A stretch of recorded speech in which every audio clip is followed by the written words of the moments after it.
A leopard attacked and killed a domestic dog tied near the house in Khandepar during the night. Locals reported that the dog was released when the wildcat pounced, leaving the area shaken. 4-5 मुले फाटलीस आणि 2-3 जाणां वेल्ले तेंच्यांनी वेल्ले म्हणल्यार आतां एका आमी हांगा बांदून दवरिल्लो न्हू तो आतां राती तेका आमी हांगा शीत बी घालून तेका आशिल्लो तो म्हणल्यार तेका आतां रातची हांगसर आमची एक लायट चालू आसा न्हू चालू आसा म्हणल्यार कुत्रे भोगता म्हणून आमी पळोवपाक लागले कितल्यांक सुमार फातोळीचे 5:30 सुमार म्हणल्यार हांव नाशिल्लो हांव कामाक गेल्लो भाव बी आशिल्लो तेंच्यांनी तो पळयलो कुत्रे भोगता म्हणून ते येयले भायर आनी 4 वरांचेर आमचे घरचे लायटी पेटयल्या असो एवढेच्यान कोण तो धांवलो म्हणल्यार रातचे कळ न्हू असो धांवलो तो कळ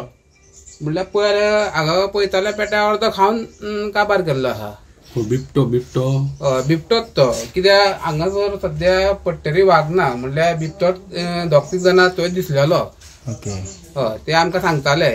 बिबटो आसा ह्या एरियेक आनी फाटल्या दिसांनी म्हणल्यार आमच्या थंय सकयल गांवांत थंय 2 जाणां पाडकाक सुद्दां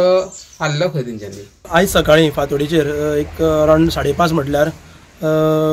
घरा सायडीक बांदलेल्या पेट्याक बिबटो येवन तेणी ताका फूल हे केलो खालो काय तुका आनी तेजो फक्त तोंडूच दवरलें आनी सगळें घेवन गेलें अशें हांगा बिबट्यांचो सामको वावर चडान चड वाडलेलो सामको वाडलेलो आसा. लास्ट एक 8 दीस पयलीं सांजचो दिसाचो संक सुमार हांगा तेकोनूच नंदेश जल्मी म्हणटा हेज्या गायेच्या वासराचेर बिबट्यान हल्लो केल्लो पूण ते फुड्यान आसल्या कारणान तें वासरूं तेन्ना वाचलें आनी अशें हांगा बिबट्याचे भरपूर वावर चल्ला कंटिन्यू लोकांक बिबटे दिसत आसा. एक फॉरेस्टान हेजेर दखल घेवन हांगा लोकांचे एक आतां मळे घातल्या सगळे आसा लोक जंगलान भोंवत आसता पूण लोकांचे सेफ्टीक लागून ह्या बिबट्यांचो बंदोबस्त लावचो. लास्ट इयर आमी ह्या बिबट्यांक व्हरपाक लागून फॉरेस्टाक लेटरूय केल्लें तेंच्यांनी अजून पर्यंत पांजरा अशें कांयच लायिल्लें ना. आतां हे इन्सिडंटा नंतर आतां आमी परत एक रिमांयडर धाडटले फॉरेस्टाक. कितले दोन पयले एक पयलो सगळ्या वाठारांत लोक सांगतात आपणे हांगा 2 पयले थंय 2 पयले एक पयलो अशें म्हणून आतां अंदाज कितले आसतलो ना पूण तशें सगळ्या लोकांक दिसल्या कारणान ते खूब आसपाक जाय. सादारण बरो व्हडलो आसा काय पयले म्हणल्यार तशें बिबट्यांची सायज आसता तशेंच आसतलें ते हांवेनूय सद्या पळोवना पूण लोक सांगता तशें आयकलां कित्याक बिबटे मोठे आसा म्हणून.